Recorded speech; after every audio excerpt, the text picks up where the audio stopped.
आज के इस वीडियो में हम जानेंगे नेटवर्क ऑपरेटिंग सिस्टम के बारे में और इसके साथ साथ इसके एडवांटेज और डिसएडवांटेज को भी डिस्कस करेंगे। तो पहले जानते हैं what is network OS. A network computing system is a collection of physical interconnected computers.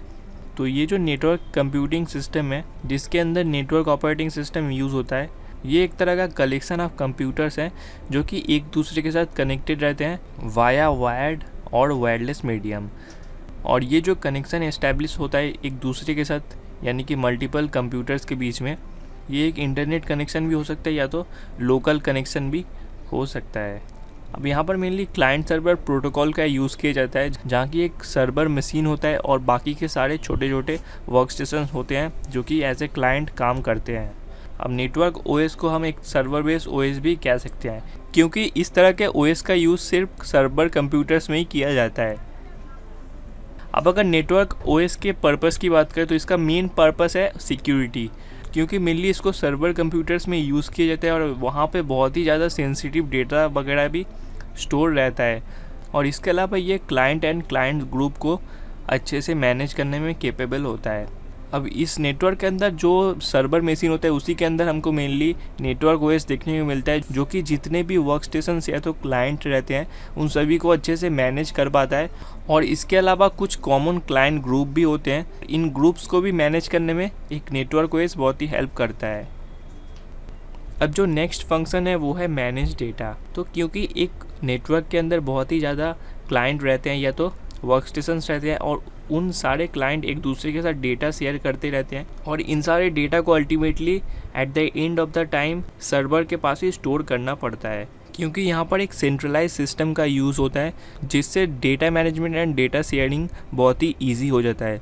तो ये जो पूरा का पूरा प्रोसेस मैनेज किया जाता है वो नेटवर्क ओएस के द्वारा ही किया जाता है। अब जो नेक्स्ट फंक्शन है नेटवर्क ओएस का वो है process client request and respond that. तो एक नेटवर्क के अंदर मल्टीपल क्लाइंट्स होते हैं जो कि एक टाइम पे बहुत सारे रिक्वेस्ट भेजते रहते हैं सर्वर कंप्यूटर के पास, और सर्वर का काम होता है इन सारे रिक्वेस्ट को प्रोसेस करके आफ्टर प्रोसेसिंग उसका जो रिप्लाई है वो फिर से क्लाइंट को सेंड करना। तो ये पूरा का पूरा जो प्रोसेस मैनेज करता है एक तरह से नेटवर्क ओएस, क्योंकि हमको मेनली सर्वर कंप्यूटर के अंदर नेटवर्क ओएस ही देखने को मिलता है और इसमें इतना कैपेबिलिटी होता है कि ये पूरे प्रोसेस को बहुत ही बढ़िया तरीक़ा से मैनेज करता है। अब जो नेक्स्ट फंक्शन हमको नेटवर्क ओएस का देखने को मिलता है वो है फाइल शेयरिंग का, क्योंकि यहाँ पर एक सेंट्रलाइज सिस्टम यूज़ होता है जहाँ पर जितना भी नेटवर्क का डेटा रहता है आफ्टर प्रोसेसिंग या तो बिफोर प्रोसेसिंग वो सभी को स्टोर करना पड़ता है एक सेंट्रलाइज स्टोरेज डिवाइस में जो कि कनेक्टेड होता है सर्वर के साथ। क्योंकि यहाँ पर बहुत सारे यूज़र्स होते हैं तो हर एक यूज़र के डेटा को अलग अलग से स्टोर करना और उसको अच्छे से मैनेज और शेयर करने में हेल्प करना, ये पूरा जो प्रोसेस है इसको मैनेज करता है नेटवर्क ओएस। अब अगर कुछ पॉपुलर नेटवर्क ओएस के एग्जांपल्स को देखें जो कि है माइक्रोसॉफ्ट सर्वर, इसके अलावा यूनिक्स और लिनक्स, ये भी दो पॉपुलर नेटवर्क ओएस है। अभी के टाइम पे हमको इनका बहुत सारे वर्जन्स भी देखने को मिल जाते हैं मार्केट में। अब अगर नेटवर्क ओएस के एडवांटेज को देखें तो जो फर्स्ट एडवांटेज है शेयरिंग डिवाइसेस।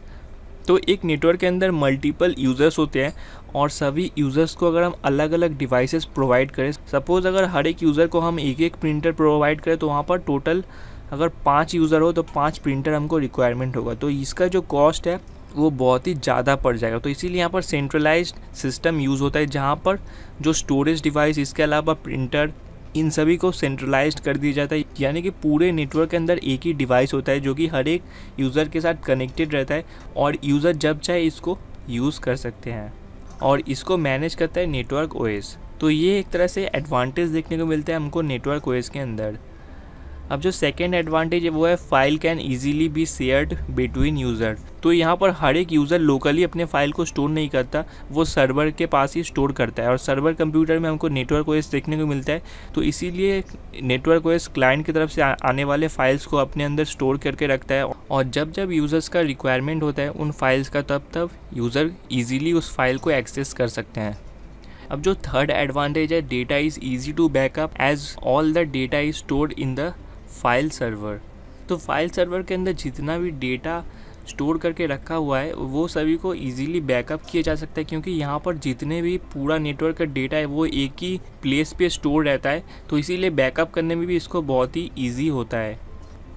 अब इसका हमको कुछ डिसएडवांटेजेस भी देखने को मिलते हैं। सपोज जो पहला डिसएडवांटेज है वो है file server can be expensive. तो यहाँ पर जो फाइल सर्वर यूज़ किया जाता है जिसका जो हार्डवेयर होता है बहुत ही एक्सपेंसिव होता है। इसके अलावा जो सर्वर सॉफ्टवेयर भी यूज़ किया जाता है जिसको हम नेटवर्क ओएस कहते हैं, ये भी बहुत ही ज़्यादा एक्सपेंसिव आता है। इसके अलावा हमको कुछ फ्री ओएस भी देखने को मिलता है जैसे लिनक्स, यूनिक्स वगैरह।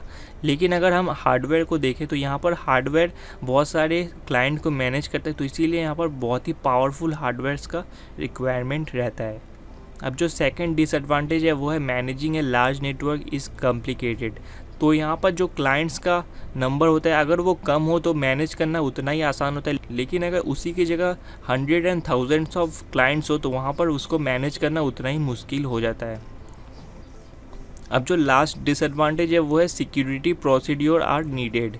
तो क्योंकि यहाँ पर बहुत ही सेंसिटिव डेटा वगैरह स्टोर रहता है सर्वर के अंदर, तो इसीलिए यहाँ पर सिक्योरिटी भी बहुत ही हाई रखना पड़ता है और टाइम टू टाइम इसको भी इम्प्रूव करना पड़ता है। फिलहाल के इस वीडियो में हमने नेटवर्क ओएस के बारे में जाना। तो अगर आपका कोई सवाल या तो सुझाव हो तो आप कमेंट कर सकते हैं, और अगर